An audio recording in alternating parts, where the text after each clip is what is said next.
sector strategy company, strategy consulting company, is going to tell us about a case study. And tell us about two different cases, but basically about business issues in Thailand, business issues in Indonesia. And his resume is too complicated for me to introduce him, so I'm going to ask a younger person to do that. Please join me in welcoming Franklin Fuentes to introduce his former boss. Since 2009, I was working with a company called Tractus Asia. It's a management consulting company based in Asia, and John is one of the co-founding partners.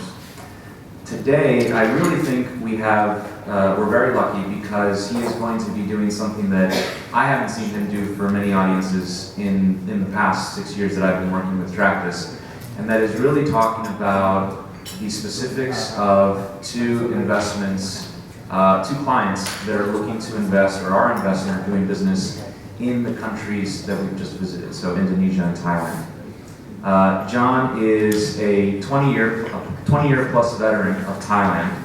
He is fluent in Thai. He's also conversational in Chinese. He is a graduate of Princeton. This is us, okay? I co-founded the company, actually it'll be our 20-year anniversary in December of this year. We started in Bangkok here, and we started by helping manufacturing companies develop and execute their site selection strategies for the region. That was at a time when everyone was racing into Asia to be an export base for the globe. That has very much changed in 20 years. We now have 8 offices across the region. We focus on emerging Asia. So you'll see that we don't have offices in Korea or Japan. That was by design. Developed markets, they're markets that you need to be very much on the ground. You need to have long, deep knowledge in. We have partners, we execute projects in those countries, but they're at different phase in the development. You'll also see probably one place that we're missing that we should have, and it's in our strategic planning, is the Philippines. In terms of emerging markets of size that we should be in. We've advised on about $5 billion in investment into the region over the years. More than 1,000 projects and clients, a team of more than 60 people. And so I'm very proud of what we've accomplished in that time. I'm going to talk a little bit about our strategy and our methodology of how we look at things, because I think it's important. One of the reasons that our corporate clients hire us is that after our initial 1, 2, 3 marketing meetings, and we're giving them a proposal, their responses are, wow, you really understand our business and our needs and what our goals are. You've been able to come back and tell us that beyond regurgitating what they told us, and provide information, knowledge, and value just in the understanding about how they can be thinking about positioning themselves in the Asian markets. And so our understanding of our clients is spent with a lot of time up front talking to them to understand what their needs are. It's easy enough to stand up here and say, I'm an expert on this country, or the economies here, and here's the data. But to really understand what that means and apply it to a business case scenario is quite difficult. And a lot of times, if you don't take that time to do the understanding of what they're doing, you can apply a methodology or you can apply a best practice, and you're really just looking at scratching the surface, and it may or may not work. And over a couple of decades, many companies from around the globe have invested into Asia and have struggled. Okay, some have done fabulously well, and if you look at which ones have done well and which ones haven't, the ones that have really been successful are the ones that have, of course, a solid business model, a solid business plan, a good product, a good service, but they come into the markets and they look at those markets and they say, okay, now how are we going to apply our business model here? In our company, we have 4 practice areas. And why I want to talk about this is all of these practices have been created based on a pull from our clients. Okay, we started out, we were doing manufacturing site selection, and we were pulled into helping people on their strategies. They're saying, okay, when it started, it was, we decided on Thailand. Thailand's the new automotive hub. We're an automotive company. Let's set up there. Okay, and then as things evolved, it was, well, where should we be in the region?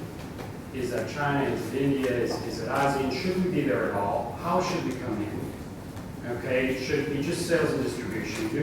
Do we want a local partner? Should we consider one? Is it a distribution partner? Is it an equity partner? Are there acquisition capabilities?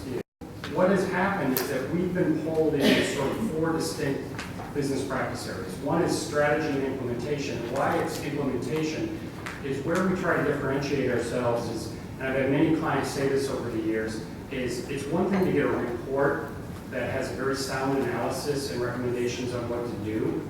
It's another thing to then be able to help them launch that and do that. And we don't pretend to know our clients' business well enough to run those businesses. What we do know is enough about the markets that we operate in to help them run them successfully in those markets and hold their hands. And a couple of examples of things that have happened. If you look at the bottom, we've got a business incubator, and people say, well, what is that?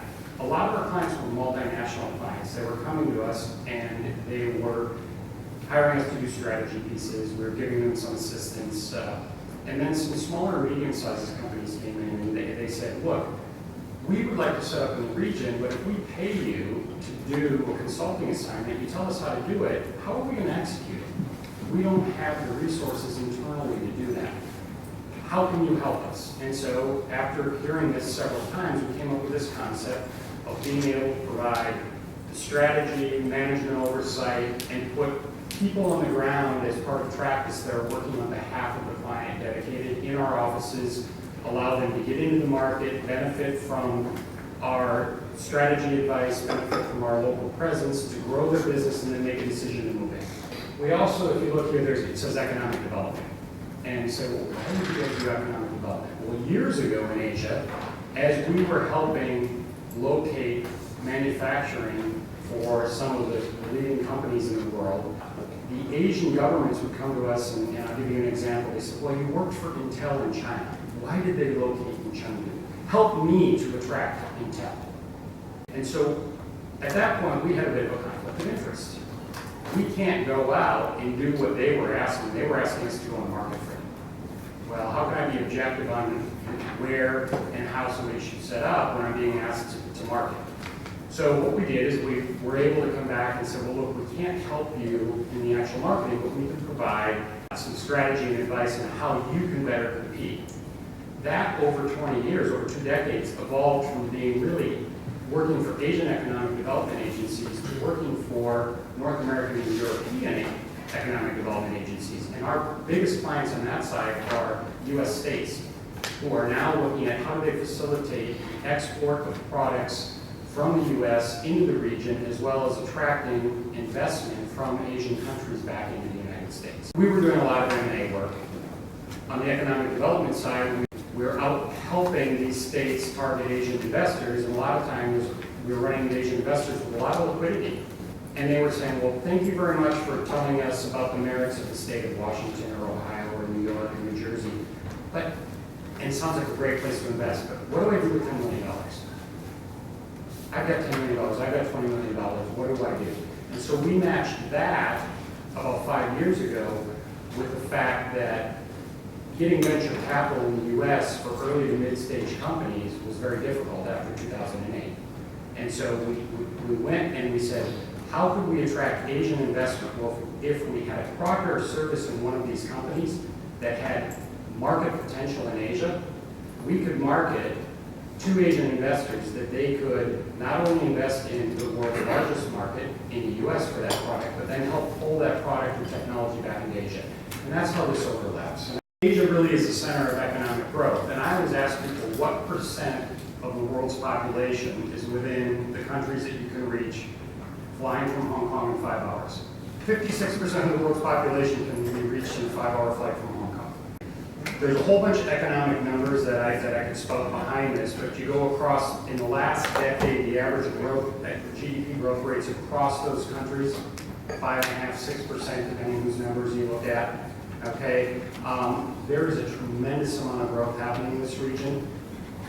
Still, despite what I'm going to talk about in a minute, the creation of a consumer class here in demand, the per capita income levels are still pretty low on average.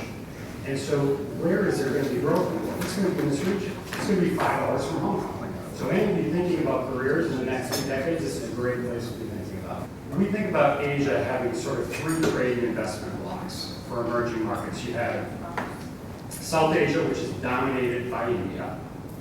You have East Asia, which has been dominated by China. And then you have ASEAN. What is ASEAN? ASEAN is very diverse. How do you get a group of very diverse 10 countries to align themselves? And everybody's talking about the Asian Economic Community and how wonderful it is, and I believe officially it launches now in December 2015. You can debate why they're launching it, you can debate whether it's going to be successful. They started doing this 20 years ago, and they couldn't come to an agreement across these countries at that time, which was 7, on how to cooperate in a lot of areas. They did come to agreement on how to do things like the Asian Free Trade Agreement and lower tariffs and on goods going between the countries within ASEAN, but there were a lot of things that they couldn't agree to because they have vested interests. Zoom, the China economy goes right by everybody. Everybody in ASEAN is watching this economic miracle, this dictatorial capitalism, and how it's working and how it's growing. But countries in ASEAN are not too worried. They're still growing 5%, 7%, whichever country it is in. So they're not really thinking about it too much. Right? We fast forward, and all of a sudden, China is really starting, a few years ago, starting to take business away from ASEAN in a large way. Oh, what are we going to need to do? We need to bond together. We need to bring this almost 700 million people market together. We need to make this a single trade and investment block. And so that's the idea behind the ASEAN Economic Community. There's a couple measurements up here. I mean, Singapore, small country, small economy, one of the world's most developed, vibrant economies. Opposite end of the spectrum, Myanmar, Cambodia, Laos. How do you get those very, very diverse things to come together into the same goals and objectives? It's difficult. It's very difficult. And the ASEAN Secretariat, based in Jakarta, I don't know if you had a chance to visit, is working very hard with the ministries across all of these 10 nations to do this. And they've made some real progress. They've got a long way to go. There are some big diversity issues, disparity issues that are going to impede how effective the AEC is. In ASEAN, if you look at this, you can break down the size of the countries by GDP. You can look at where it compares to the U.S., at 7% of the world's exports. The goal is to create this single market, okay, and a single supply chain to the region and the rest of the world. What are some of the advantages? There are some very significant advantages to having ASEAN work together. You know, as I mentioned before, China, by having a singular policy in how it was going to develop things, right or wrong, could push it forward. When you look at the strengths of ASEAN, there is a tremendous potential to push things forward together. One of the things that we're seeing right now and we've seen it for about 5 years, with China starting to slow down, was that global corporations are looking at their Asia strategies much differently. Once it's ratified, who are the winners, who are the losers?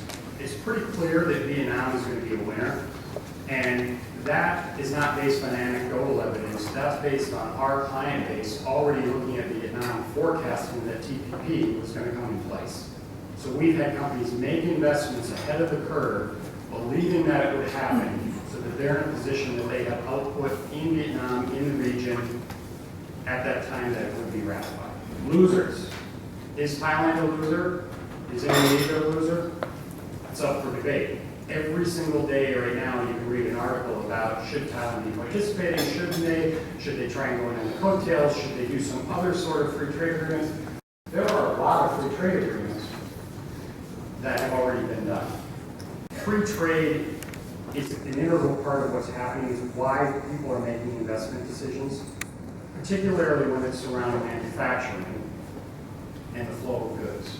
I think one of the things that people don't realize is how big an economy Indonesia Indonesia is. Everybody knows how many people it has and what market potential it has, but I don't think they understand how big it is. This gives you a breakdown a little bit better of the GDP by sector, and I think a lot of people misconstrue Indonesia as being, it's a big exporter of agriculture. Palm that's a pretty small percent. Mining plays a big role, but in actuality, domestic consumption was 60% of the economy. And when you go back to my story about where's the growth, it's in places like Indonesia. You need to be considering Indonesia.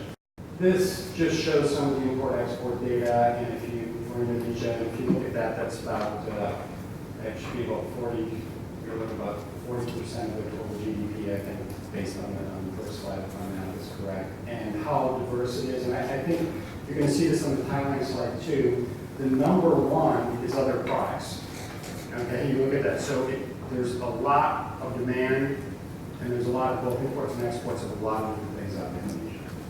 FDI is a quite robust number right now for Indonesia. It's flowing in Indonesia. Most of our clients want to consider Indonesia. There's some concerns about Indonesia in terms of nationalistic policies. There's also some concerns about Thailand regarding nationalistic policies. We've had a lot of clients kind of pull back and say they've made some changes to regulations in Indonesia that have us concerned. A big one was in mining last year, where they were nationalizing some companies. They were also requiring value-added processing to be done in country, but it had to be done with a majority local owner. So you had major multi-billion-dollar investors in the country already being told, oh, by the way, you now need to bring in a partner, and you need to add the value chain. So you have to put in several $1 billion, and we will be allowed after 5 years to take it over as a government.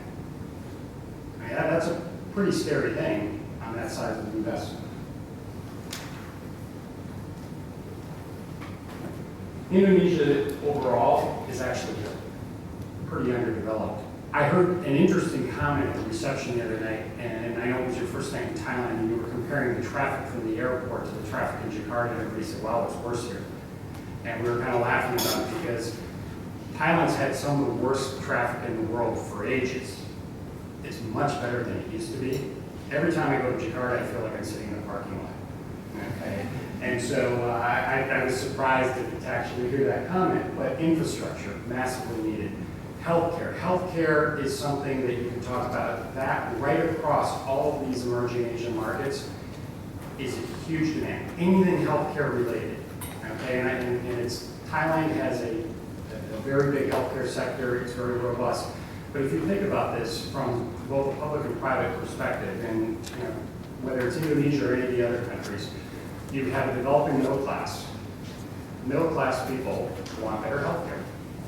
Period. And you have the wherewithal to pay for it. You also have a large percentage of the people who are not yet middle class who want better health care. Who pays for that? Government.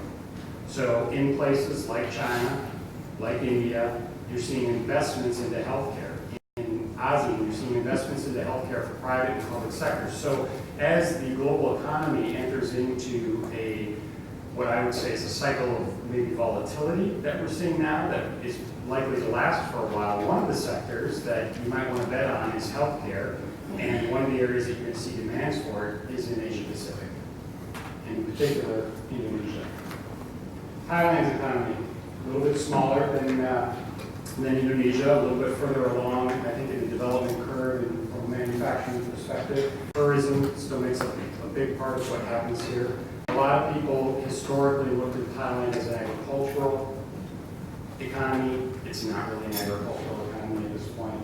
Although, if you do look at industry, depending how you cut the numbers, food processing and production of food has become a big part of what's happening here, so you can move that up or down. It again shows the import and export data. FDI numbers are way down in Thailand, and they're way down because of a number of factors, slowing economic, global economy in a lot of the region, particularly influenced by China. The political situation here has people thinking about should they make an investment, and costs. Costs have gone up dramatically in Thailand. This is no longer a low-cost place. And the efficiency of Thailand hasn't really kept pace with the need to move up the value chain. I talked about healthcare demands. You have healthcare demands in terms of the economy here, luxury goods. You have that across the region.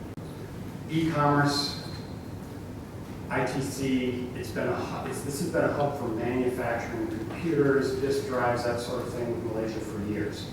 Okay, now the government is struggling to figure out its e-commerce policies as people are demanding opportunities in e-commerce. We just had a project that just finished up recently for a software group that was looking at e-commerce here, and it was a very sort of convoluted nature of how they could tap into that market, and they have to think very seriously of how they're going to do that here, although the demand is there. Very fragmented. There'll be a lot of consolidation in it in the future. It's an incredible place. It's an incredible place that has operated really independent from an economic sense with a lot of the world, and done so successfully. And a lot of economists have said Thailand's never going to be successful because they're not engaging in the world. How many products do you know, Thai products, that are local?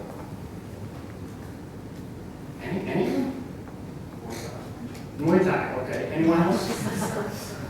Sriracha sauce.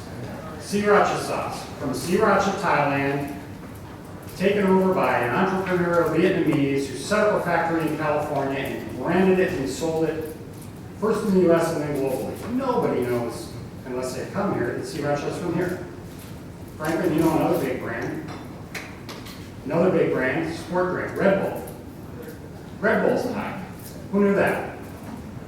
Okay, a couple of people. If you thought it was Austrian. Yes. Enterprising Austrian guy came here, met the founder of Red Bull, Chilio, and said, "This is a great drink. This is really cool. Yes, it keeps truck drivers awake at night. I want to take it global. How about if I partner with you and I go global with it?" Sure. Billions and billions have been made for that Thai family on this entrepreneurial Austrian guy taking this Thai brand and going global. And a couple of people did know that it was Thai. But Thais haven't historically functioned very well globally. They've functioned very well here. You know, everybody says, "Oh, Thailand's going to collapse, it's terrible." You know, it always kind of finds its way. We are in a very serious transition, okay? I'm less worried about the political transition here than I am about the lack of investment in the education system over the last 20 years. You don't have enough graduates with the right skill levels coming out of the schools here to be able to take Thailand up the value chain. So it's losing its competitive position in things that it's always been really strong on, manufacturing, advanced manufacturing. There just aren't enough people with those skill sets. I'm more worried about that than what happens in this transition. Okay, I'm not saying the transition won't cause some issues. There might be some additional, political strife. I'm going to compare the two countries quickly here. And if you look at it, we've got some population numbers, labor force, infrastructure, comparing the two, you can see where Thailand is ahead. As Indonesia catches up on that, it's going to be a more attractive destination for traditional type manufacturing investments for sure. Although Indonesia is challenged from an infrastructure perspective because it's a whole bunch of islands. When we're analyzing site selection work, which we still do a lot of, when you look at Indonesia, the supply chain costs, except from a couple places, are significantly higher because of the nature of the geography. That's not going to change. You're not going to consolidate those islands into one landmass. Political stability, we talked about those earlier. Corruption, they're kind of on par with each other. Global competitiveness, they're not so far off with each other. But these are two, in ASEAN, again, I'll go back to ASEAN, these are two countries that are literally leaders from both an economic and a political standpoint compared to some of their lesser developed other member nations, and two of the larger economies that will drive ASEAN. Thailand and Indonesia could actually pull this concept behind people like Singapore who are leading it but are small. They could pull this together and make it successful. They really could make the ASEAN Economic Community successful if they had the political will and wherewithal. The four pillars: single market, of AEC. Single market, competitive economic region, equitable income development. That one's hard. Equitable economic development across countries that have a very disparate range of current development. Thailand and Indonesia could also pull the thing apart. And I'm an advisor to the Minister of Commerce of Cambodia. He's an incredible person. He was a former executive at GE, and we were talking about AEC a few months ago at a board meeting, and we were talking about what's the reality that will happen. And he just said, of course it will happen. We've already agreed on some things that will happen. He said, then we're going to go back individually and we're going to throw up all sorts of non-trade tariff barriers because we all have vested interests. So in theory, it's going to happen at the top line, the execution of which is going to be really, really difficult. That's not me saying it, that's the Minister of Commerce of Cambodia. Okay, now, like I said, Thailand and Indonesia really could pull the trade areas together. Okay, they could pull it together because they're large enough. Do they have the political will to do it? Right now, I don't think so. Okay, now you're all waiting for the case studies. Project SMART is an ongoing one. I'm not going to reveal who the name of this client is.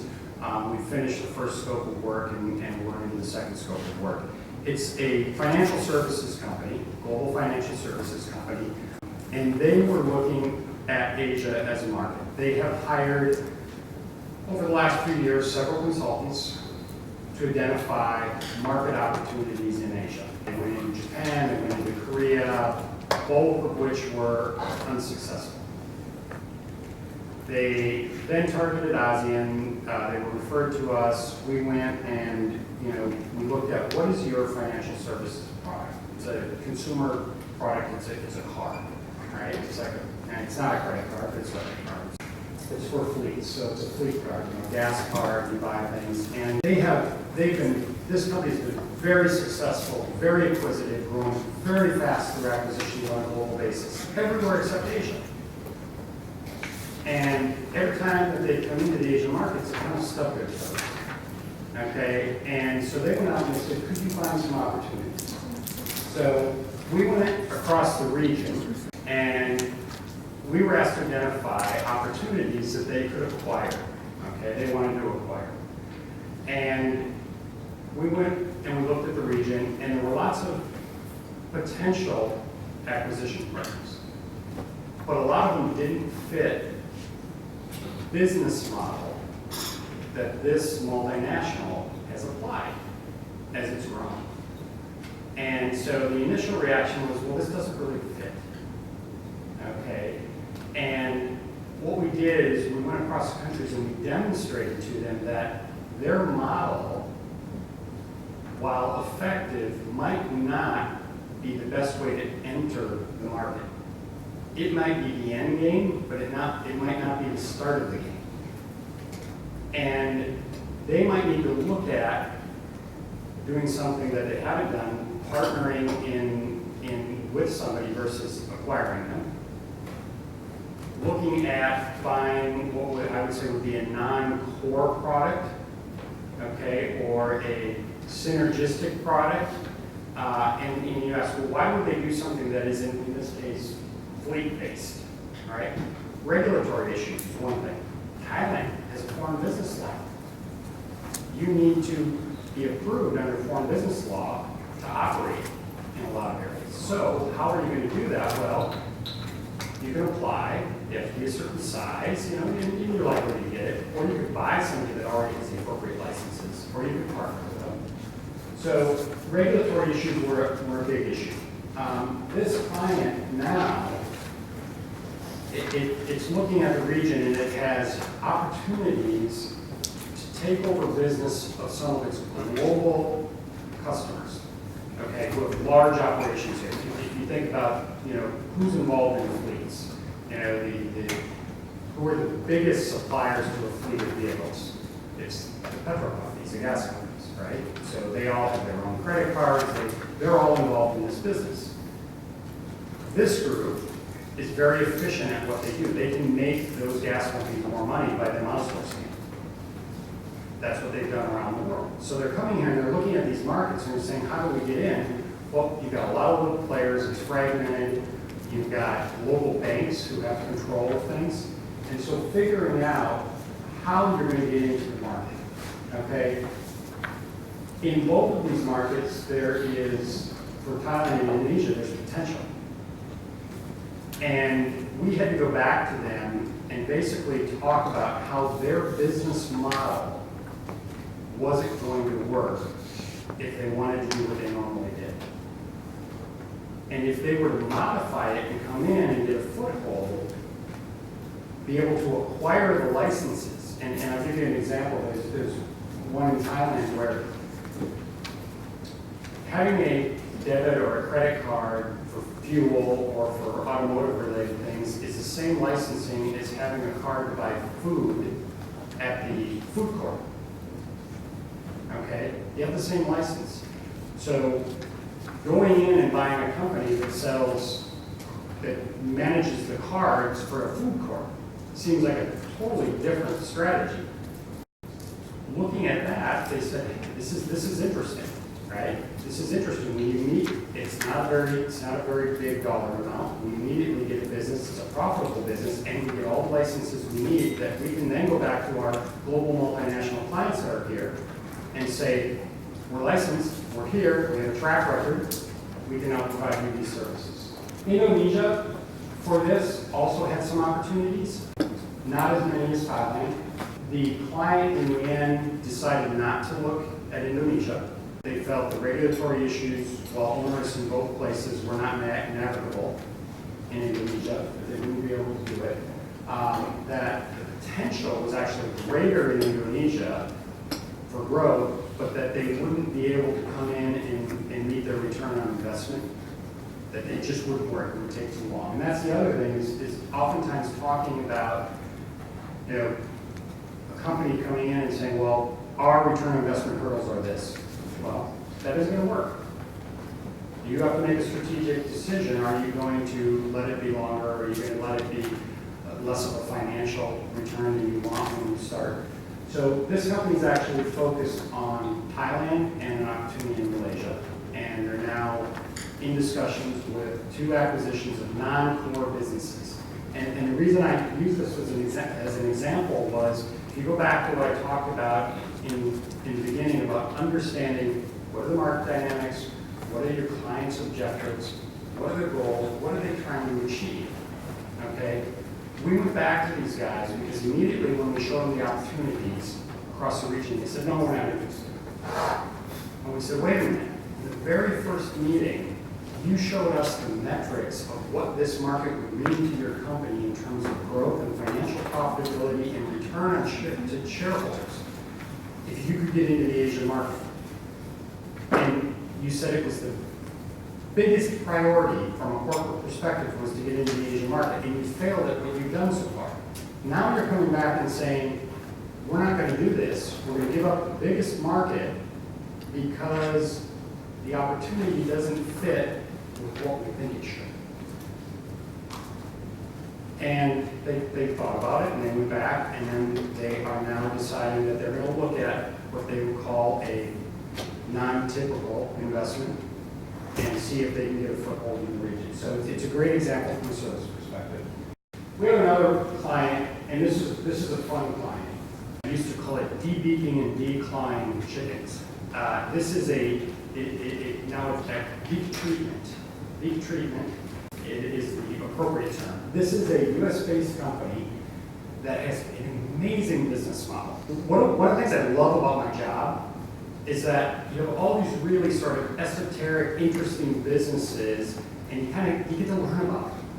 You get to learn about how it functions. So these guys are the world leader, and they're based out of my home state in Minnesota, in Wilmer, the turkey capital of the world.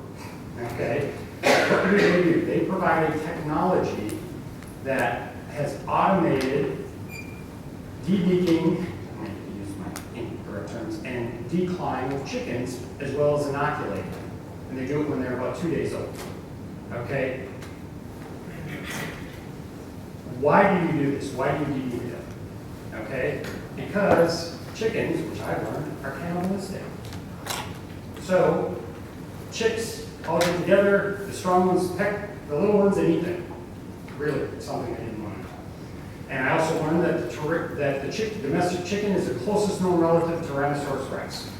Okay, so very interesting. But their model is so unique. Their competition globally has been, and I'll use the Asian example, it's a Thai or Indonesian woman with what's called a hot shear. It's a hot blade that goes in and snips the beak, right? These guys come in with an infrared laser. You put the chick on it, the laser goes on, it kills the cells, 2 days later, the beak falls off. No pain, it's much more humane, it inoculates the chick at the same time. What's really interesting about their business model, you see this machine over here? That's what happens, you put on a little machine. They don't sell the machine. They sell it as a service or a lease combination. They take this machine, they go out, they convince somebody that it will improve biosecurity, which is a big issue, you know, with bird flu, and it even happened in the US this year. It will improve the health of the chickens, the weight, these are for breeding chickens, the weight. It has all these benefits, and we don't charge you much. We charge you fractions of a cent per chicken. Oh, that sounds good. Well, when you run the numbers, it's actually more expensive. Okay? But you go out, you put the machine in, and then you run these chicks through it in their hatching cycle, and they get paid, they collect the money, and I said, well, you don't sell the machine, what happens if they don't pay you? They said, we turn the machine off in Minnesota. A little red light goes on when the bill's due. It says, your bill's due in 3 weeks. Ding, ding, ding, ding, ding, your bill's due in 2 weeks. Your machine will be shut down. We've now gotten rid of this whole group of young men and women with hot shears. Your birds are coming off, you can't shut the machine down, you pay. What a great business model. The customer is forced to pay or they lose their livelihood. Very, very interesting. Now, we worked for them. They had been in China for 3.5 years. They had lost over $3 million. They hadn't gotten 1 renminbi out of the country. They had 7 machines in the country. They didn't know where they all were. They had structured it completely wrong. They were referred to us. We sat down, we looked at it. There were some obvious mistakes they made. We talked about the obvious mistakes. We talked about their strategy. That was 3.5 years ago. They now have over 100 machines in China. They're now making more than $3 million a year in EBITDA. Okay? They are servicing these all with a small team that they've now put in China. And then, China's the biggest chicken market in the world. Then they had demands from Thailand. They had demands from Indonesia. They had demands from India. They had demands from Myanmar, from Vietnam, from the Philippines, all over the ASEAN region. We've worked with them now to take them to Thailand. Their goal was to have 7 machines here in 2 years. They have 21 after 2 years. We've now brought them into Indonesia. Every market has been a little different. There's regulatory issues, do you need Food and Drug Administration approvals. In this case, their business model, this one uniform business model of service/lease, is working. And why is it working? And this is really important, right? Because when I listened, I said, boy, this is going to be hard. You know, everybody wants to negotiate. They're going to want to negotiate the price. These guys said, we don't negotiate. There's the price per bird. If they get to a certain volume, they get a discount. Number of birds. Okay? And I kept thinking, oh, this is going to be hard to do. You know what? They don't have any competition. Makes your market pretty easy. Their competition is a very inefficient competition. They will have competition. It's coming, other people are doing it. I asked them, I said, what's going to happen? You guys don't have the capacity to roll out fast enough to meet demand across the region. So they're prioritizing markets. They came into Thailand, they're being successful. We're now in Indonesia. And they take a very interesting strategy. They pick the top 3 potential customers, some of which are regional, some of which are global, but top 3 in each country. And they start negotiating with at least 2 of those. The negotiations are really one-sided. They play the 2 off against each other because everybody wants to be the first one to introduce this technology.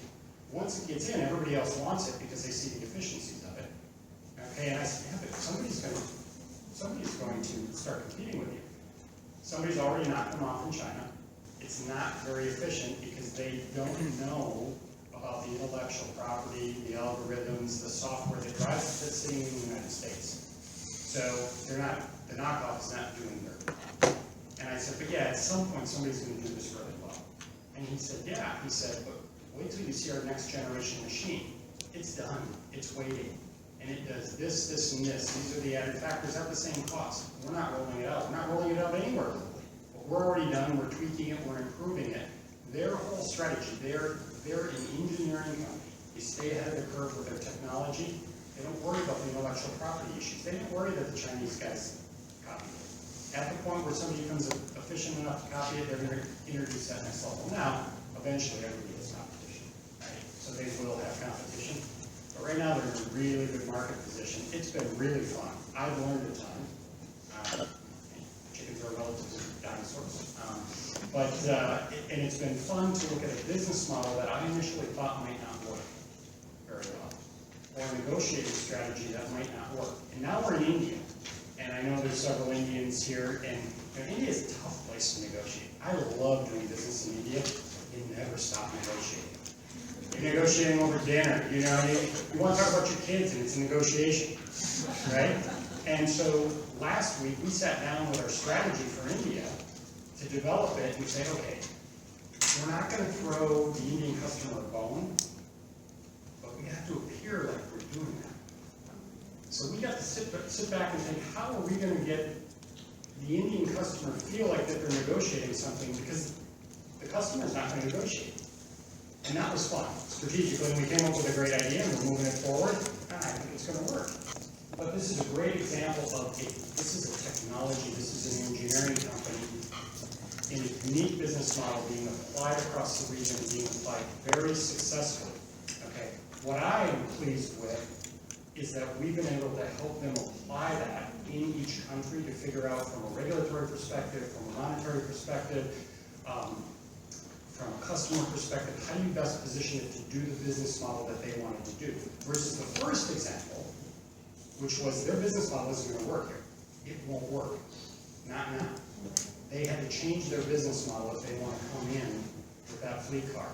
They have to significantly change it. This group doesn't have to change their business model. This is the train market, not too far from here. It's a night market. And the universal approach, when you look at the Asian markets, is not suitable. Okay, and even my second example, where they took their business model, they've had to tweak how they do it in each market. Okay, and I love this photo because of the diversity and all the colors. And when you look at whether it's Thailand or Indonesia and you're going to establish in those markets, it's kind of like playing this old game that when I was a kid, Tetris. You better get your strategy and you better be quick and nimble and figure it out so that you can put it right in that little slot. And then you can be successful in this very diverse ASEAN market. Thank you.